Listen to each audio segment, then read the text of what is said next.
সবাইকে অনেক প্রীতি এবং শুভেচ্ছা জানাচ্ছি প্রিয় শিক্ষার্থী বন্ধুরা।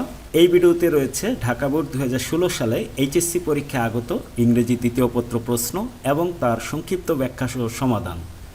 আশা করি এই প্রশ্ন এবং তার সমাধান ইংরেজিতে ভালো প্রস্তুতি নিতে তোমাদের জন্য সহায়ক হবে। তাহলে চলো আমরা প্রশ্নগুলো সমাধান করি। প্রথম প্রশ্নটি যথারীতি আর্টিকেল সংক্রান্ত ছিল। যেখানে আর্টিকেল প্রয়োজন সেখানে আর্টিকেল ব্যবহার করব, যেখানে প্রয়োজন নেই সেখানে একটি ক্রস ব্যবহার করব। Michael Madhusudan Dutta was dash popular 19th century Bengali poet and dramatist. আমরা জানি কাউন্টেবল নাউন যদি সিঙ্গুলার হয় তার পূর্বে আমরা আর্টিকেল ব্যবহার করে থাকি। তাহলে যেহেতু পোয়েট এবং ড্রামাটিস্ট সিঙ্গুলারে রয়েছে তাহলে আমরা এখানে এ ব্যবহার করব। মাইকেল মধুসূদন দত্ত ছিলেন একজন, এ মানে হলো একটি, একজন। তিনি ছিলেন একজন জনপ্রিয় ঊনবিংশ শতাব্দীর বাঙালি কবি এবং নাট্যকার। হি ওয়াজ বর্ন ইন সাগরদাঁড়ি। স্থানের পূর্বে আমরা আর্টিকেল ব্যবহার করি না, তাহলে বি নম্বরে ক্রস ব্যবহার করব। On the bank of the Kapotaksha river. C এবং ডিতে আমরা দা ব্যবহার করেছি। সাধারণত নাউনের পরে যদি অফ থাকে তার পূর্বে দা ব্যবহার করতে হয়, আর নদীর নামের পূর্বে আমরা সবসময় দা ব্যবহার করে থাকি। তিনি কপোতাক্ষ নদীর তীরে সাগরদাঁড়িতে জন্মগ্রহণ করেছেন। এখন সাগরদাঁড়ির পরিচয় দেওয়া হবে। এ ভিলেজ ইন কেশবপুর উপজেলা আন্ডার যশোর ডিস্ট্রিক্ট। এটা হলো যশোর জেলার কেশবপুর উপজেলার অধীনে একটি গ্রাম। তাহলে একটি গ্রাম বোঝানোর জন্য আমরা এখানে এ ব্যবহার করেছি। ফ্রম অ্যান আর্লি এজ, শৈশবকাল থেকেই, এটাও কাউন্টেবল, যেহেতু এখানে ভাওয়েল রয়েছে আমরা অ্যান ব্যবহার করব। Dutt aspired to be an Englishman. তিনি আকাঙ্ক্ষা করেছিলেন তিনি একজন ইংরেজ হবেন, যেহেতু ভাওয়েল রয়েছে আমরা অ্যান ব্যবহার করব। ইন ফর্ম অ্যান্ড ম্যানার, আচার আচরণ এবং চলাফেরায়। Though he was born in a sophisticated Hindu family. যদিও তিনি একটি সম্ভ্রান্ত হিন্দু পরিবারে জন্মগ্রহণ করেছিলেন, ফ্যামিলি কাউন্টেবল, তাই এখানে এ ব্যবহার করব। হি টুক ক্রিশ্চিয়ানিটি। তিনি খ্রিস্টান ধর্ম গ্রহণ করলেন। অ্যারাউজিং, ক্রুদ্ধ করলেন। দ্য অ্যাঙ্গার অফ, এখানে অফ রয়েছে, ইতিমধ্যে আমি বলেছি নাউনের পরে যদি সাধারণত অফ থাকে পূর্বে দা ব্যবহার করতে হয়। অফ হিজ ফ্যামিলি, যেটা তার পরিবারের ক্রোধ তৈরি করেছিল, রাগ তৈরি করেছিল। He contributed much to the development of Bengali literature. শিক্ষার্থী বন্ধুরা, এবার তোমরা নিশ্চয়ই বুঝতে পেরেছ কেন এখানে আমি দা দিয়েছি। ইতিমধ্যে আমি দুইবার ব্যাখ্যা করেছি। ডেভেলপমেন্ট এর পরে অফ রয়েছে, তাই এখানে দা ব্যবহার করেছি। 2 নম্বর প্রশ্ন প্রিপোজিশন সংক্রান্ত। এখানে প্রিপোজিশন ব্যবহার করতেই হবে, ক্রস ব্যবহার করার কোনো সুযোগ নেই। A good stock of words, ওয়ার্ডের একটি ভালো সংগ্রহ। ইজ নেসেসারি, প্রয়োজন, নেসেসারির পর ফর ব্যবহার করতে হয়। ফর এনিবডি, যে কারোর জন্য। Who wants to use a language, যে একটি ভাষাকে ব্যবহার করতে চায়। Vocabulary is an essential component of successful communication, সফল যোগাযোগের একটি উপাদান। এসেনশিয়াল কম্পোনেন্ট অর্থাৎ অপরিহার্য উপাদান। It is an integral part of reading skill, পার্টের পর সাধারণত আমরা অফ ব্যবহার করি। রিডিং স্কিলের একটি অপরিহার্য অংশ এটি। যে যত বেশি ওয়ার্ড মিনিং জানবে, যে যত বেশি শব্দের ব্যবহার জানবে, সে তত বেশি ভালো পড়া বুঝতে পারবে এবং ভালো লিখতেও পারবে। ওয়াইল গ্রামার ইজ ইম্পর্টেন্ট, যেখানে গ্রামার খুব গুরুত্বপূর্ণ। এ ল্যাক অফ ভোকাবুলারি, কিন্তু ভোকাবুলারির যদি ঘাটতি থাকে, মে রেজাল্ট ইন, রেজাল্টের পরে ইন এবং ফ্রম ব্যবহার করতে হয়, আমরা এখানে ইন ব্যবহার করব। Complete failure to convey A message, যদি ভোকাবুলারি ঘাটতি থাকে, শব্দ ভাণ্ডারের যদি ঘাটতি থাকে, একজন ব্যক্তি যে মেসেজটি প্রকাশ করতে চায়, যে ইনফরমেশনটি দিতে চায়, সেটা হয়তো সে নাও দিতে পারে, এক্ষেত্রে সে ফেইলিয়ার হতে পারে, ব্যর্থ হতে পারে। Vocabulary includes conceptual knowledge of words. ভোকাবুলারির ভিতরে অন্তর্ভুক্ত থাকে ওয়ার্ড সম্পর্কে ধারণা that go well with an ordinary dictionary meaning, যেটা একটা অর্ডিনারি ডিকশনারি মিনিংয়ের সাথে ভালো মানায়, ভালোভাবে যায়। Students vocabulary knowledge is a building process. স্টুডেন্টদের যে ভোকাবুলারি নলেজ সেটা হলো একটি প্রক্রিয়া, সমৃদ্ধ করার একটি প্রক্রিয়া, দ্যাট আকার্স, যেটা ঘটে থাকে ইন টাইম, বিভিন্ন সময়ে, as they tend to make connections with words, যখন তারা বিভিন্ন ওয়ার্ডের সাথে কানেকশন করতে থাকে। এই ছিল প্রিপোজিশন। আমরা এখন চলে আসলাম কোশ্চেন নং 3। এখানে যে ওয়ার্ডস এবং ফ্রেজগুলো রয়েছে সেই ওয়ার্ডস এবং ফ্রেজগুলো দিয়ে এই গ্যাপগুলো পূরণ করতে হবে। When my brother was a child, আমার ভাই যখন শিশু ছিল, he wouldn't look at all like my father, সে মোটেও আমার বাবার মতো ছিল না। Dash he gets, dash he looks like him, দুটি গ্যাপ রয়েছে। খুব সিম্পল অ্যান্সার। আমরা যদি এখানে খেয়াল করি, একটি মাত্র অপশন রয়েছে যেখানে দুটি গ্যাপের উত্তর রয়েছে। The older he gets the more he looks like him, যতই সে বড় হচ্ছে ততই বাবার মতো চেহারা হচ্ছে। দ্য কম্পারেটিভ, যত তত। The more you read the more you learn, the more you take exercise the more you will be fit. এইভাবে দ্য কম্পারেটিভ যত তত অর্থে প্রকাশ করে। Dash are hundreds of language spoken regularly by human beings. ইংরেজিতে একটি structure রয়েছে, ভার্বের পরে সাবজেক্ট থাকে, সেক্ষেত্রে দেয়ার দিতে হয়। There are hundreds of language spoken regularly by human beings. হাজার হাজার ভাষা রয়েছে যেগুলো প্রতিনিয়ত মানুষ কর্তৃক বলা হয়ে থাকে। But everywhere of the world people speak English, কিন্তু পৃথিবীর সর্বত্র মানুষ ইংরেজিতে কথা বলে। They won't be enjoying a holiday this year, এবছর তারা হলিডে এনজয় করতে পারবে না। নেগেটিভ অর্থ প্রকাশ করতে হবে, সেক্ষেত্রে হবে নেইদার উইল উই, আমরাও এক্ষেত্রে পারবো না। বিশেষ স্ট্রাকচারের কারণে কনভার্সন হয়েছে, উইল হওয়ার কথা কিন্তু উইল সামনে চলে আসছে, এটাকে কনভার্সন বলা হয়। It is admitted by all that a deer can run fast, এটা সবাই স্বীকার করে একটি হরিণ দ্রুত দৌড়াতে পারে। But it can not run dash a cheetah, কিন্তু এটা চিতার মতো দৌড়াতে পারে না। অ্যাজ ফাস্ট অ্যাজ, চিতার মতো এত দ্রুত সে দৌড়াতে পারে না। He loves his garden very much, সে তার বাগানকে অনেক ভালোবাসে। He does not allow his sons to pluck any flower, সে তার ছেলেদেরকে কোনো ফুল তুলতে দেয় না। লেট অ্যালোন আদার চিলড্রেন, অন্য শিশুদেরকে তো দূরের কথা, পরের কথা। লেট অ্যালোন অর্থ হলো দূরের কথা বা পরের কথা। I can not carry the box on my back, আমি এটা কাঁধে নিতে পারছি না, পিঠে নিতে পারছি না বক্সটি। তারপর আমরা দেখতে পাচ্ছি এখানে একটি কোশ্চেন মার্ক রয়েছে এবং এখানে ভার্বের সাথে আইএনজি রয়েছে। এই দুই শর্ত পূরণ করার জন্য আমাদেরকে নিতে হবে উড ইউ মাইন্ড, কারণ উড ইউ মাইন্ডের পর যে ভার্বটি থাকে তার সাথে ভার্বের সাথে আইএনজি হয়, এবং যেহেতু একটা কোশ্চেনের স্ট্রাকচার তাই কোশ্চেন মার্কও ব্যবহার করতে হবে। Would you mind taking the box into the room, আপনি কি রুমে এই বক্সটি নিয়ে গেলে কিছু মনে করবেন, অর্থাৎ আপনি কি একটু সাহায্য করবেন আমাকে। সাবজেক্টের ঘরে ফাঁকা রয়েছে, সাবজেক্ট হওয়ার জন্য একমাত্র অপশন রয়েছে it. It is very difficult to get good grade in Bengali and English, ইংরেজি এবং বাংলায় ভালো নাম্বার পাওয়া, ভালো গ্রেড পাওয়া খুবই ডিফিকাল্ট, খুবই কষ্টকর। ইট ইজ গেটিং ডার্ক, অন্ধকার হয়ে যাচ্ছে। You dash go home right now, কাউকে যখন আমরা অ্যাডভাইস দিব, পরামর্শ দিব, তখন আমরা হ্যাড বেটার ব্যবহার করব। You had better go home right now, তোমার এই মুহূর্তে বাড়ি যাওয়া প্রয়োজন, বাড়ি যাওয়া ভালো। The man was seriously injured in an accident, একটি দুর্ঘটনায় লোকটি মারাত্মক আহত হলো। হি উড হ্যাভ ডাইড, সে মারা যেত। He had been taken to a nearby hospital, যদি না তাকে একটি স্থানীয় বা নিকটবর্তী হাসপাতালে নিয়ে যাওয়া না হতো। আনলেস মানে হলো যদি না।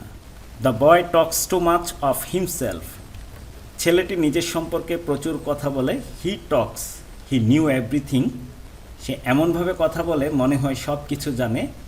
অ্যাজ ইফ অ্যাজ দো মানে হলো যেন মনে হয়, এবং স্ট্রাকচারও ঠিক আছে। অ্যাজ ইফের আগে যদি প্রেজেন্ট টেন্স থাকে পরে পাস্ট টেন্স ব্যবহার করতে হয়, সেই শর্তও পূরণ করেছে। 3 নম্বর প্রশ্নটি এখানেই শেষ হলো। আমরা এখন 4 নম্বর প্রশ্নগুলো সমাধান করব। কমপ্লিট করতে হবে সেন্টেন্সগুলো যুক্তিসঙ্গত অংশ দিয়ে, অবশ্যই সম্পূর্ণ অংশ পড়ে তারপরে আমরা কমপ্লিট করব। অতিরিক্ত অংশের সাথে সামঞ্জস্যপূর্ণ হতে হবে। যেমন এখানে রয়েছে physical exercise keeps us healthy and strong, এটা একটা অতিরিক্ত sentence. If you take regular physical exercises, যদি তুমি নিয়মিত ব্যায়াম গ্রহণ করো। ইফযুক্ত অংশ প্রেজেন্ট টেন্স রয়েছে, অন্য অংশ ফিউচার টেন্স দিতে হবে। You will be healthy and strong, তুমি হেলদি হবে এবং স্ট্রং হবে। দে কেম টু ইউ, তারা তোমার কাছে এসেছে। উইথ এ ভিউ টু, উদ্দেশ্য বোঝানো হয় উইথ এ ভিউ টু দ্বারা, এবং এরপরে আমরা যে ভার্বটি ব্যবহার করব অবশ্যই আইএনজি যোগ করব। তাহলে আমরা বলবো হ্যাভিং এ টক, কথা বলার জন্য। But you scolded them without any reason, কিন্তু তুমি তাদেরকে তিরস্কার করেছ কোনো কারণ ছাড়াই। প্লিজ ওয়েট হেয়ার, অনুগ্রহ করে এখানে অপেক্ষা করো যতক্ষণ না আমি ফিরে আসি। Until I returned, I have a serious matter to discuss with you, গুরুত্বপূর্ণ একটি বিষয় রয়েছে তোমার সাথে আলোচনা করার জন্য। I was not hungry at all, আমি মোটেও ক্ষুধার্ত ছিলাম না। If I had been hungry, এটা একটা নির্দিষ্ট স্ট্রাকচার মেনটেন করেছে। ইফ যুক্ত অংশে সাবজেক্ট, হ্যাড এবং ভার্বের পাস্ট পার্টিসিপল যদি থাকে, অন্য অংশে সাবজেক্ট ব্যবহার করব উড হ্যাভ অথবা কুড হ্যাভ অথবা মাইট হ্যাভ ব্যবহার করে ভার্বের পাস্ট পার্টিসিপল ব্যবহার করব।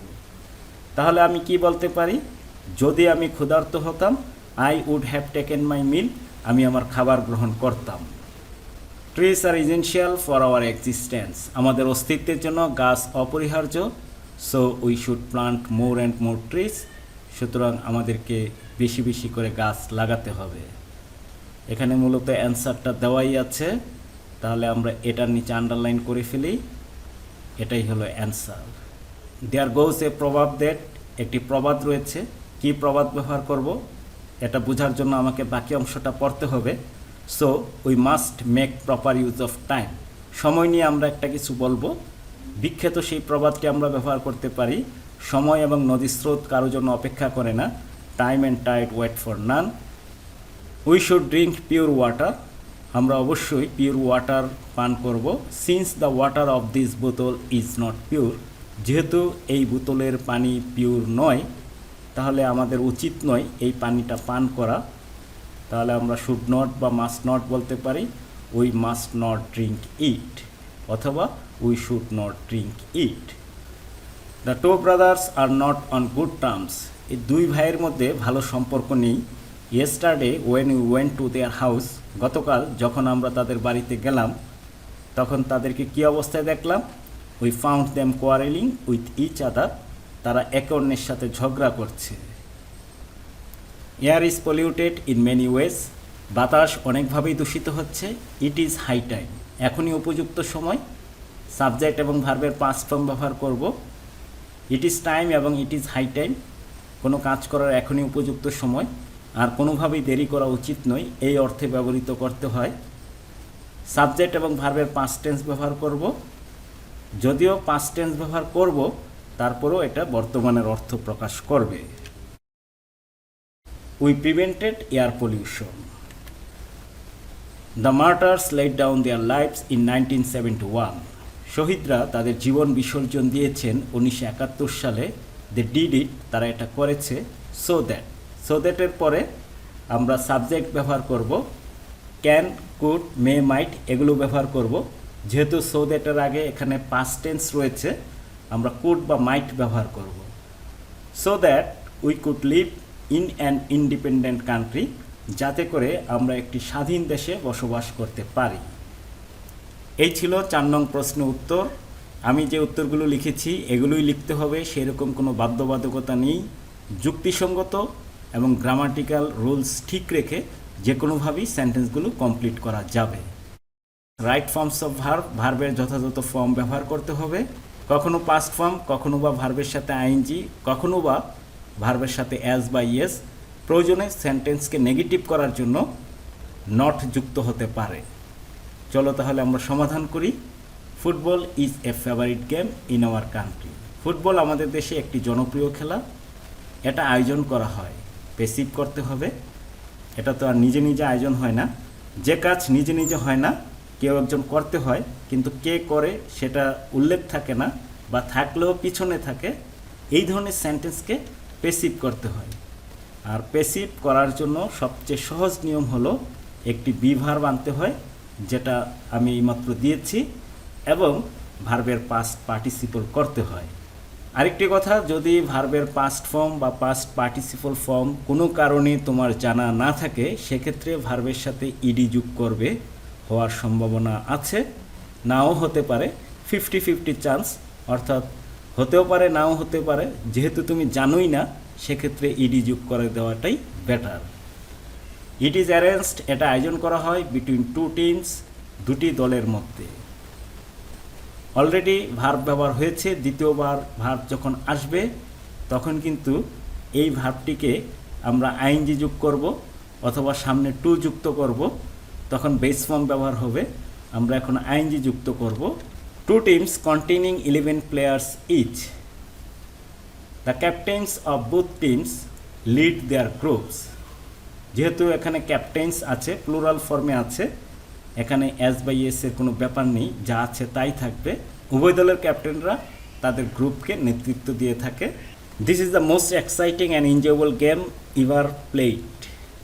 আচ্ছা, এখানে অলরেডি ভার্ব আছে, তাহলে এটাকে আমরা কি করতে পারি? ইতিমধ্যে এরকম একটি সমস্যা আমরা দেখেছিলাম, তখন আমরা ভার্বের সাথে আইএনজি দিয়েছিলাম, বলেছিলাম ভার্বের পূর্বে টু হতে পারে। আরেকটি জিনিস ব্যবহার করা হয়, সেটি হলো ভার্বের পাস্ট পার্টিসিপল করতে হয়। এখানে আইএনজি দিলে হবে না, অর্থ মিলবে না, এটাকে পাস্ট পার্টিসিপল করতে হবে, ইডি যোগ করে দিলাম। Played across the world, it runs, এটা চলে। ইট হলো third person singular. It runs for an hour and half with an interval. এটা চলতে থাকে 1.5 ঘন্টা যাবৎ, সাথে থাকে একটা বিরতি। After half of the time, half of the time এটা কিন্তু সিঙ্গুলার, সুতরাং এখানে আমরা কি ব্যবহার করব? ইজ ব্যবহার করব। Half of the time is over. Any football tournament arrange between two strong teams can be exciting. এই সেন্টেন্সের মূল ভার্ব কিন্তু এখানে রয়েছে, ক্যান বি। তাহলে কি, যেহেতু অলরেডি ভার্ব ব্যবহার হয়েছে, তাহলে এটা আমরা কি করব? সেই 3 নিয়মের ভিতরে দেখব কোনটা এখানে যুক্তিযুক্ত। ভার্বের সাথে আইএনজি, ভার্বের past participle, to plus verb. এটাকে আমরা পাস্ট পার্টিসিপল করব, ই অলরেডি আছে, ডি যুক্ত করব। Any football tournament arranged between two strong teams can be exciting. যে কোনো ফুটবল টুর্নামেন্ট যেটা দুটি শক্তিশালী দলের মধ্যে আয়োজন করা হয়, সেটা হতে পারে এক্সাইটিং, উত্তেজনাকর। The result remains, the result হলো থার্ড পারসন সিঙ্গুলার, ভার্বের সাথে অ্যাস হবে।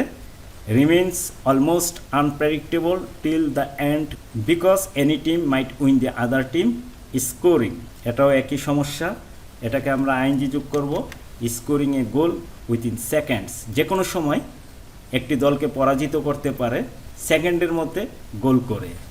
The referee is to see, রেফারিকে দেখতে হয় whether rules and order, rules and order এটা প্লুরাল রয়েছে, পালন করা হচ্ছে কিনা, মেনটেন করা হচ্ছে কিনা। আর মেনটেইনড পেসিভ করতে হবে। আমরা ভার্বের পাস্ট পার্টিসিপল করব, পাস্ট পার্টিসিপল করে দিলাম বাই দ্য প্লেয়ার্স। এখানে অবশ্য কারা মান্য করবে, কারা মেনটেন করবে, সেটা পিছনে রয়েছে, যেটা পেসিভ সেন্টেন্সের একটা কমন বৈশিষ্ট্য। যারা কাজটি করবে উল্লেখ থাকলেও পিছনে থাকে। এই হলো রাইট ফর্মস অফ ভার্ব। আমরা এখন চলে আসলাম question 6, transformation. Pohela Boishakh is undoubtedly the most celebrated festival in Bangladesh. এটাকে কমপ্লেক্স করতে হবে, অর্থাৎ দুটি ক্লোজ করতে হবে। বর্তমানে এখানে একটি ক্লোজ রয়েছে। একাধিক সাবজেক্ট এবং একাধিক ভার্ব ব্যবহার করতে হবে। আমরা যদি এটাকে নিয়ে একটা ক্লোজ তৈরি করে দিই, তাহলে কিন্তু সমস্যার সমাধান হয়ে যাচ্ছে। এটার জন্য শুরুতে আমরা বলে ফেলব there is no doubt that Pohela Boishakh is the most celebrated festival in Bangladesh. Undoubtedly তুলে দিব, তার বিনিময়ে সেন্টেন্সের মতো অর্থাৎ ক্লোজ বসাবো। কি বসাবো? There is no doubt that. তাহলেই একাধিক সাবজেক্ট এবং একাধিক ভার্ব চলে আসলো, সেন্টেন্সটি কমপ্লেক্স হয়ে গেল। It is the first day of Bengali year when the city routes get so jam packed. Simple করতে হবে। কমপ্লেক্স রয়েছে, ইট ইজ, সাবজেক্ট ভার্ব রয়েছে, দ্য সিটি রুটস গেট, আবারও সাবজেক্ট ভার্ব রয়েছে। তাহলে এটাকে আমরা কৌশলে একটি ক্লোজে নিয়ে আসবো।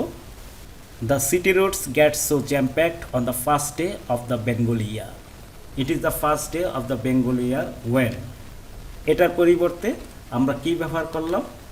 On the first day of the Bengali new year. ক্লোজকে আমরা ফ্রেজে রূপান্তর করে দিলাম। এটা যদি শুরুতে রাখি তাতেও সমস্যা নেই। On the first day of the Bengali year the city routes get so jam packed. Passive করতে হবে। পেসিভ করার জন্য প্রথমে আমাদের কাজ হলো সাবজেক্ট ভার্ব অবজেক্ট চিহ্নিত করা। এখানে সাবজেক্ট হলো অলমোস্ট এভরিওয়ান, ভার্ব হলো এনজয়স এবং অবজেক্ট হলো দ্য ডে। পেসিভ করার জন্য তাহলে অবজেক্টকে সাবজেক্ট করব, মেইন ভার্বের আগে বি ভার্ব আনবো, ভার্বের পাস্ট পার্টিসিপল করব এবং বাই যুক্ত হয়ে পরের অংশটা বসবে। তাহলে অ্যান্সারটা কি হচ্ছে আমরা একটু দেখে নিই। The day is enjoyed by almost everyone. Almost everyone is enjoys the day. বাড়তি অংশটা আমরা পিছনে যুক্ত করে দিলাম। In his own way, in his own way. The day object ছিল, সাবজেক্ট হয়ে গেল, এনজয় ইজ এনজয়েড হয়ে গেল, almost everyone by almost everyone হয়ে গেল। Although I do not like gathering, I enjoy the activities of this day. যদিও আমি gathering পছন্দ করি না, এই দিনের অ্যাক্টিভিটিসগুলো আমি উপভোগ করি। খুব সিম্পল। অলদো বাদ হয়ে যাবে, মাঝখানে যে কমা আছে সেখানে আমরা বাট ব্যবহার করব। তাহলেই সেন্টেন্সটি কম্পাউন্ড হয়ে গেল। It is one of the most interesting days of the year. Positive করতে হবে, যেহেতু এখানে ওয়ান অফ দ্য রয়েছে আমরা ভেরি ফিউ দিয়ে শুরু করব। Very few days of the year are as interesting as it. আমরা এখন 7 নম্বর প্রশ্নটি সমাধান করব। ন্যারেশন পরিবর্তন করতে হবে, ডাইরেক্ট ন্যারেশন থেকে ইনডাইরেক্টে রূপান্তর করতে হবে। কখনো কখনো ইনডাইরেক্ট ন্যারেশনকে ডাইরেক্টে রূপান্তর করতে হয়, তবে ডাইরেক্ট থেকে ইনডাইরেক্টই বেশি এসে থাকে। এখানে যে ন্যারেশনটি আছে সেই ন্যারেশনটি নেওয়া হয়েছে আর্নেস্ট হেমিংওয়ের the old man at the bridge নামক গল্প থেকে। অত্যন্ত সুন্দর একটি গল্প, সুযোগ হলে তোমরা পড়ে নিও।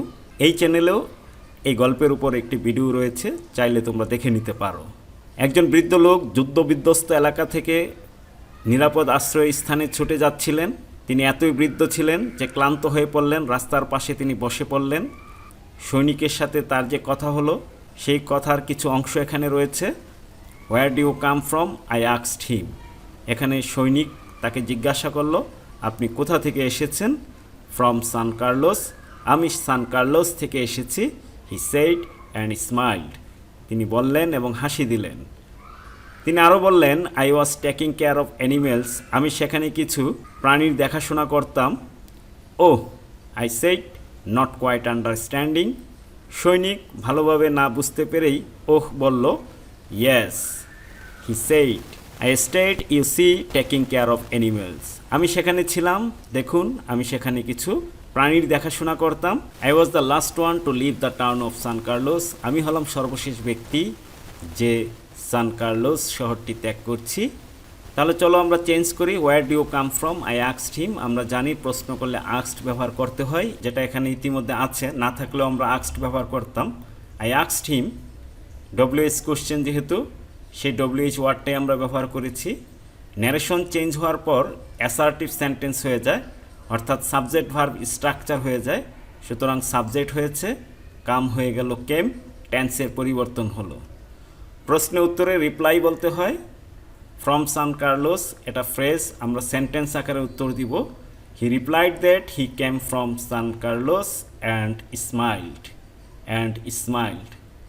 সে আরও বলল, he added that I was taking care of animals, he had been taking care of animals. Past continuous আছে, আমরা পারফেক্ট কন্টিনিউয়াসে রূপান্তর করব। আরও সহজ নিয়ম হলো পাস্ট টেন্স থাকলেই হ্যাড আনতে হবে, আর হ্যাডের পর ভার্বের পাস্ট পার্টিসিপল হয়। ওয়াজের পাস্ট পার্টিসিপল হলো been. Not quite understanding, not quite understanding I reacted to what he had said, অর্থাৎ এই যে ওহ বলেছে তার জন্য এই লাইনটা হয়েছে। সে আরও কি বলল, I stayed you see taking care of animals. He again said that he had stayed taking care of animals. কেন এটা হ্যাড হয়েছে?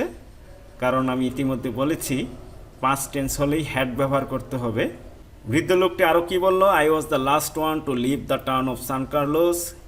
হি also said that he had been the last one to leave the town of San Carlos. Past tense হওয়াতে had যুক্ত হয়েছে। এই হলো ন্যারেশনের উত্তর। আশা করি তোমরা বুঝতে পেরেছ। Question 8, identify the unclear pronoun references in the following paragraph, where necessary rewrite the sentences so that all pronoun references are clear. এখানে কিছু প্রোনাউনের ভুল ব্যবহার রয়েছে অথবা অস্পষ্ট ব্যবহার রয়েছে, সেই প্রোনাউনগুলো ঠিক করতে হবে। অ্যাটলিস্ট 5টি ঠিক করতে হবে, যেহেতু নাম্বার 5। এ কুক ওয়ান্স রোস্টেড এ ডাক ফর ইটস মাস্টার। এখানে আমরা একটি ভুল পেয়ে গেছি অলরেডি। এই ইটস হবে না, এটা হবে ইটসের জায়গায় হবে হিজ। তাহলে আমরা এইখানে হিজ লিখব, ফর হিজ মাস্টার। তাহলে আমাদের সঠিক উত্তর হবে his. He looked so delicious that, এটা দেখতে এতই সুস্বাদু ছিল যে, হি বললে তো মানুষ বোঝায়, আমরা এখানে বুঝতে পারছি রোস্টকে বোঝানো হয়েছে। তাহলে আমরা হি না বলে এখানে দ্য রোস্ট বলবো। The roast looked so delicious that he could not resist the temptation. এতই সুস্বাদু ছিল যে সে তার লোভকে সামলাতে পারল না। And at up one of the drum sticks, একটি হাঁসের পা সে খেয়েই ফেলল। হোয়েন হি সেট ডাউন, কে এই হিটা কে? এই হিটা হলো তার মাস্টার। তাহলে আমরা হি না বলে এখানে দ্য মাস্টার বলবো। When the master sat down to eat the meal, মালিক যখন তার খাবার খাওয়ার জন্য বসলো, he quickly notice the missing leg, সে দ্রুত খেয়াল করলো যে একটি পা নেই। হি আস্কড হিম, এই হিমটাও কিন্তু অস্পষ্ট, কাকে জিজ্ঞাসা করলো? কুককে জিজ্ঞাসা করলো। তাহলে আমরা দ্য কুক এখানে বলবো। হি আস্কড দ্য কুক, সে বাবুর্চিকে জিজ্ঞাসা করলো what had happened to the other leg, অন্য পায়ের কি হয়েছে? The cook told him that, বাবুর্চি তাকে বলল it had one leg only, এটার একটাই পা ছিল। একটি পা তো সে রান্নার সময় খেয়েই ফেলেছে, আমরা অলরেডি 4টা পেয়ে গেছি, আরও একটি দরকার। The master said that, master তাকে বলল দেয়ার ওয়াজ নো সাচ থিং, এরকম কোনো জিনিস নেই, অ্যাজ এ ওয়ান লেগ ডাক, এক পা বিশিষ্ট হাঁস। অর্থাৎ এক পা বিশিষ্ট হাঁস বলতে কিছু নেই। But the cook insisted that, কিন্তু কুক ইনসিস্ট করলো, পিরাপিরি করলো, এভরি ডাক had only one leg. Every ডাক হবে না, সে বলতে চাচ্ছে দিস ডাক। তাহলে এখানে আমরা এভরি না বলে বলবো দিস। তাহলে আমরা 5টি অ্যান্সার কিন্তু পেয়ে গেলাম। এখন এটি মিনিংফুল একটি প্যাসেজ হয়েছে। কোশ্চেন 9, মডিফায়ার ব্যবহার করতে হবে। কি মডিফায়ার ব্যবহার করতে হবে? প্রতিটি ব্র্যাকেটে কিন্তু সেই সম্পর্কে নির্দেশনা দেওয়া আছে। Rabindranath Thakur was a dash poet of Bengali literature. Poet হলো নাউন, নাউনকে মডিফাই করে থাকে অ্যাডজেক্টিভ। সুতরাং আমরা এখানে বলতে পারি তিনি ছিলেন একজন বিখ্যাত কবি বাংলা সাহিত্যের। ফেমাস বলতে পারি, গ্রেট বলতে পারি, রিনাউন্ড বলতে পারি। He was born in a dash family, আবারও কিন্তু কি রয়েছে? নাউন। নাউনকে কে মডিফাই করে থাকে? অ্যাডজেক্টিভ মডিফাই করে থাকে। তিনি একটি সম্ভ্রান্ত পরিবারে জন্মগ্রহণ করেছেন অথবা ধনী পরিবারে জন্মগ্রহণ করেছেন। তাহলে এখানে আমরা ব্যবহার করব রিচ অথবা Nobel. At Jorasanko Kolkata he went to school, post modify the verb. এখন আমরা অ্যাডভার্ব ব্যবহার করব, যেহেতু ভার্বকে মডিফাই করবে। তিনি স্কুলে গিয়েছিলেন আর্লি, শুরুতেই বা প্রথম দিকেই। He wrote his verse at the age of 8, verse হলো noun, pre modify the noun. আমরা জানি 8 বছর বয়সে তিনি প্রথম কবিতা লিখেছেন। প্রথম ইংরেজি হলো ফার্স্ট, ফার্স্ট হলো অ্যাডজেক্টিভ, সুতরাং এখানে আমরা ব্যবহার করব first. He wrote his first verse at the age of 8, 8 বছর বয়সে তিনি প্রথম কবিতার চরণ লিখলেন। অ্যাট দ্য এজ অফ 17, 17 বছর বয়সে হি ওয়েন্ট টু লন্ডন, লন্ডনে গেলেন। Post modify the verb with an infinitive. Infinitive হলো টু প্লাস ভার্ব। কিসের জন্য গেলেন? অলরেডি আমরা জেনেছি to plus verb to attend school there, সেখানে একটি স্কুলে অ্যাটেন্ড করার জন্য, ভর্তি হওয়ার জন্য। He was put up in a lodging house, তাকে একটা লজিং হাউসে রাখা হলো। Under the care of a coach.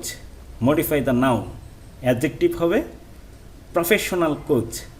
Professional কোচের অধীনে তাকে রাখা হলো, তার নাম ছিল mister Scott. He was lucky. Post modify the adjective with an infinitive. Adjective ব্যবহার করব, সাথে টু প্লাস ভার্বও ব্যবহার হবে। He was lucky enough to find an English family of mister Scott. He also visited the house of parliament. House of পার্লামেন্টেও গিয়েছেন। Infinitive ব্যবহার করব, টু প্লাস ভার্ব ব্যবহার করব। টু লিসেন টু, লিসেনের পরে টু ব্যবহার করতে হয়, এই জন্য পরের টুটা হয়েছে। To listen to Gladstone and John Bright's debates on Irish rule. Irish রুলের উপর জন ব্রাইটস এবং গ্লাডস্টোনের যে ডিবেট, সেগুলো শোনার জন্য তিনি যেতেন। হি রোট লেটার্স টু কলকাতা। কলকাতায় তিনি চিঠি লিখলেন। Post modify the verb with a present participle. Present participle হলো ভার্বের সাথে আইএনজি যোগ করা। প্রাইজিং ইংলিশ সোসাইটি, ইংলিশ সোসাইটির প্রশংসা করে তিনি কলকাতায় চিঠি লিখলেন। এতে কিন্তু কলকাতায় তার পরিবার চিন্তায় পড়ে গেল, ছেলে আবার ফিরে না আসে কি না। At this his family thought that, এতে তার পরিবার চিন্তা করলো, দে মাইট লুজ দেয়ার সান, তারা তাদের সন্তানকে হারাতে পারে। Post modify the verb forever, চিরদিনের জন্য। So he was called back to Kolkata, তাই কলকাতায় তাকে ফিরিয়ে আনা হলো। 10 নম্বর, সেন্টেন্স কানেক্টর ব্যবহার করতে হবে। যুক্তিসঙ্গত কানেক্টর হলেই হবে।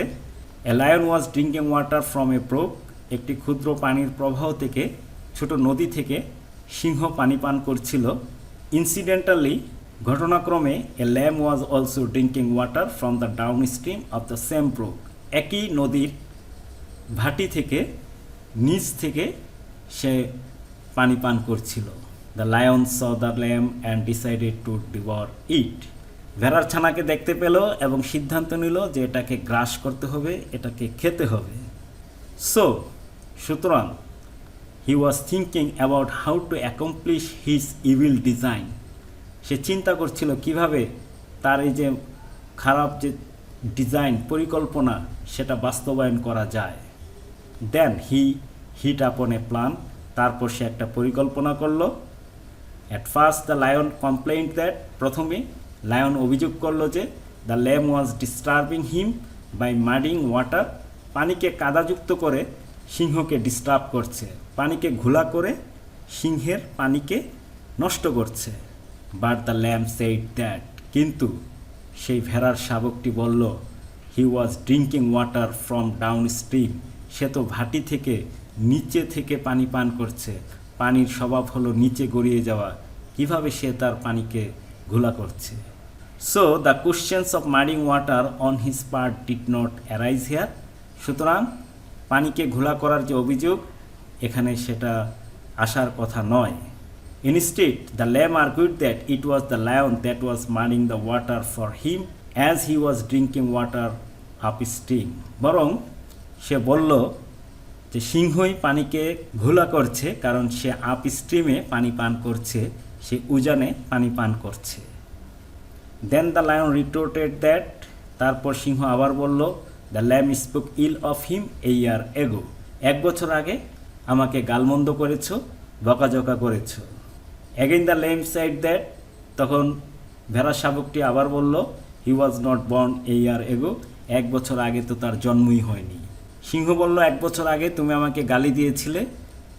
আর সেই ভেড়ার শাবকটি বলল, 1 বছর আগে আমার জন্মই হয়নি। The lion grew into a rage, ক্রোধান্বিত হলো, রাগান্বিত হলো। And he said that perhaps his father spoke ill of him last year. তাহলে সম্ভবত তোমার বাবা আমাকে মন্দ বলেছিল। So the lion had the right to take revenge and kill the lamb. যেহেতু তোমার বাবা আমাকে বকা দিয়েছে, তাই আমার অধিকার রয়েছে প্রতিশোধ নেওয়ার এবং তোমাকে হত্যা করার। এটা মূলত একটা গল্প, যারা গল্পটা জানে তারা খুব সহজেই এটা অ্যান্সার করতে পারবে। 11 নম্বর প্রশ্ন, সিনোনিম অ্যান্টোনিম লিখতে হবে। এখানে যে ওয়ার্ডগুলো আন্ডারলাইন করা আছে সেই ওয়ার্ডগুলোর সিনোনিম এবং অ্যান্টোনিম লিখতে হবে। কোনটার কি লিখতে হবে সেটা কিন্তু আলাদা করে এখানে দেওয়া আছে। চলো আমরা উত্তরগুলো একটু দেখে নিই। আরেকটি জিনিস লক্ষ্য রাখতে হবে, এখানে যে পার্টস অফ স্পিচ এবং যে অর্থে ব্যবহৃত হয়েছে ঠিক সেই অর্থে সেই পার্টস অফ স্পিচে তোমাকে অ্যান্টোনিম অর্থাৎ বিপরীতার্থক শব্দ, সিনোনিম সমার্থক শব্দ লিখতে হবে। অ্যাকসেপ্টেড বিপরীতার্থক হবে রিজেক্টেড, সিনসিয়ারিটি বিপরীতার্থক হবে ইনসিনসিয়ারিটি, রেসপন্সিবিলিটি সমার্থক হবে লায়াবিলিটি অথবা ডিউটি, একটা লিখতে হবে। কমপ্লেক্সিটি বিপরীতার্থক হবে সিম্পলিসিটি, এনভি বিপরীতার্থক হবে প্রাইজ অথবা লাভ, ভাইস বিপরীতার্থক হবে ভার্চু, ইম্প্যাক্ট সমার্থক হবে ইফেক্ট, আউটকাম সমার্থক হবে রেজাল্ট, ইম্পর্টেন্স সমার্থক হবে সিগনিফিকেন্স, অ্যাওয়ারনেস সমার্থক হবে কনসাসনেস। আমরা এখন চলে আসলাম গ্রামারের সর্বশেষ প্রশ্ন। দেয়ার আর 10 errors in the use of punctuation marks in the following text. 10টি ভুল রয়েছে পাংচুয়েশন মার্কের ব্যবহারে, সেগুলো ঠিক করে আবার লিখতে হবে। তাহলে চলো আমরা এটাকে ঠিক করি। What is solar energy? What ইজকে যখন শর্ট ফর্ম করেছে তখন এখানে একটা অ্যাপোস্ট্রফির প্রয়োজন রয়েছে। It is one of the renewable energy sources, এখানেও একই সমস্যা। ইট ইজ, সুতরাং শর্ট ফর্ম যেহেতু করেছে একটা অ্যাপোস্ট্রফি আনতে হবে। Why is it called green energy? প্রশ্ন করেছে, প্রশ্ন করলে তো প্রশ্নবোধক চিহ্ন দিতে হবে। Well it is green energy, কি দিব এখানে? একটি নিশ্চয়ই একটি অ্যাপোস্ট্রফি দিব। It is green energy because it helps us keep the earth green. সেন্টেন্সটি এখানে শেষ হয়েছে, একটি full stop. I mean it does not, does not একসাথে, সুতরাং ডাজেন্ট হবে। It doesn't emit any pollutant in the atmosphere when we produce and use it. I see, একটা comma দিব। Then it must be a clear source of energy. Exactly and that is why. তাহলে এখানে কি দিব? একটি apostrophe দিব, short form করতে হলে অ্যাপোস্ট্রফি দিতে হয়। And that is why it is called, আবারও একই সমস্যা, ক্লিন এনার্জি। ক্লিন এনার্জি, এই হলো কারেকশনগুলো। এখন আমরা দেখব রাইটিং পার্টে 2016 সালে ঢাকা বোর্ডে কী ছিল। Suppose you are a student of class 12 in X college. মনে করো তুমি এক্স কলেজের দ্বাদশ শ্রেণীর একজন শিক্ষার্থী। Your college is in Dhaka, তোমার কলেজটি ঢাকায় অবস্থিত। Recently your father has been transferred to Chattogram, সম্প্রতি তোমার বাবা চট্টগ্রামে বদলি হয়েছে।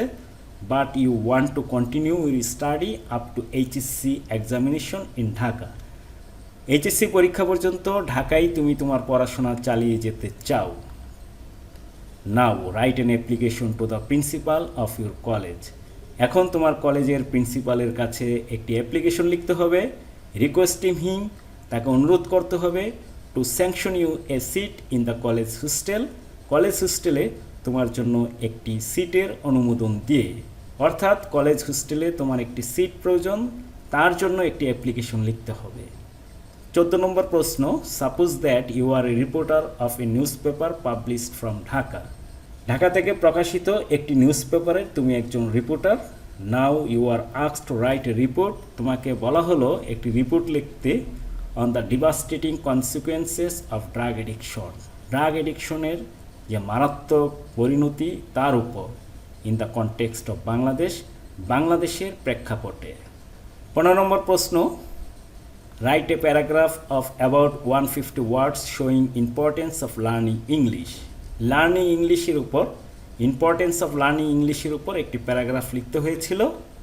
সর্বশেষ composition, is our population of prospect or a problem. আমাদের জনসংখ্যা কি সমস্যা নাকি সম্ভাবনা? হোয়াট ডু ইউ থিঙ্ক, তুমি কি মনে করো? Right at least 200 words on it. যে কোনো একটি পক্ষ নিয়ে অথবা দুটি পক্ষ নিয়েই লেখা যাবে। তার জন্য মার্কস ছিল 14, এই হলো 40 মার্কস। 8, 8, 10 এবং 14।